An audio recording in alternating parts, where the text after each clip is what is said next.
ابن سینا طب کے میدان میں عالم اسلام کے سب سے نمایاں اور قابل فخر ناموں میں شمار ہوتے ہیں۔ انہوں نے ادویات کے خواص، ان کے امتزاج اور اثرات پر تفصیل سے لکھا اور جڑی بوٹیوں سے علاج کے طریقے متعارف کروائے۔ ابن سینا نے غذا اور حفظان صحت کو علاج کا بنیادی حصہ قرار دیا اور متوازن غذا، جسمانی سرگرمیوں اور ذہنی سکون کو بیماریوں سے بچاؤ کے لیے ضروری سمجھا۔ ابن سینا کی مشہور زمانہ کتاب القانون فی الطب کو طب کی دنیا میں ایک شاہکار کا درجہ حاصل ہے۔ یہ کتاب 5 جلدوں پر مشتمل ہے اور ہر جلد مخصوص طبی موضوعات پر انتہائی منظم اور سائنسی انداز میں لکھی گئی ہے۔ القانون فی الطب کی پہلی جلد میں طب کے بنیادی اصول، حفظان صحت، جسمانی اعضاء کی ساخت اور مختلف جسمانی افعال پر تفصیلی گفتگو کی گئی ہے۔ اس جلد میں اس بات پر بھی زور دیا گیا ہے کہ صحت کو کیسے برقرار رکھا جائے اور بیماریوں سے کیسے بچا جائے، جبکہ دوسری جلد میں مفرد ادویات یعنی جڑی بوٹیوں، معدنیات اور حیوانی اشیاء سے حاصل کردہ دواؤں کی اقسام، ان کی تاثیر، درجہ حرارت اور مقدار پر تفصیل سے روشنی ڈالی گئی ہے۔ اس جلد کو دواسازی کا انسائکلوپیڈیا بھی کہا جا سکتا ہے۔ ابن سینا کی کتاب القانون فی الطب کی تیسری جلد میں انسانی جسم کے مختلف اعضاء کی بیماریوں کو ترتیب وار بیان کیا گیا ہے، جیسے دماغ،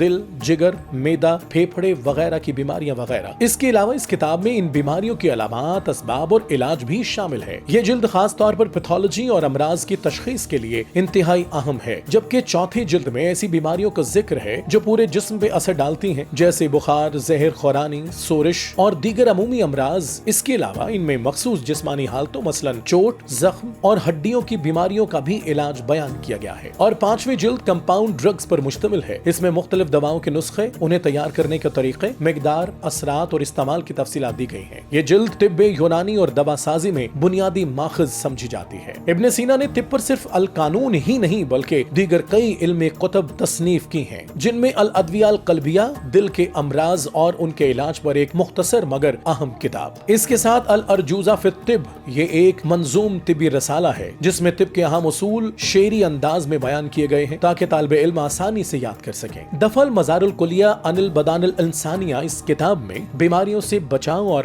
صحت کے حفظان پر زور دیا گیا ہے، اور رسائل طبیہ پر مختلف مختصر رسالوں پر مشتمل مجموعہ جن میں مختلف طبی موضوعات پر ابن سینا کی آراء درج ہیں۔ ابن سینا کی طبی تصانیف نہ صرف نظریات علم فراہم کرتی ہیں بلکہ ان میں عملی تجربات، مشاہدات اور تجرباتی طب کے اصول بھی شامل ہیں۔ ان کی کتابیں آج بھی طب، دوا سازی اور حفظان صحت کے شعبے میں تحقیق کے لیے قیمتی سرمایہ ہیں۔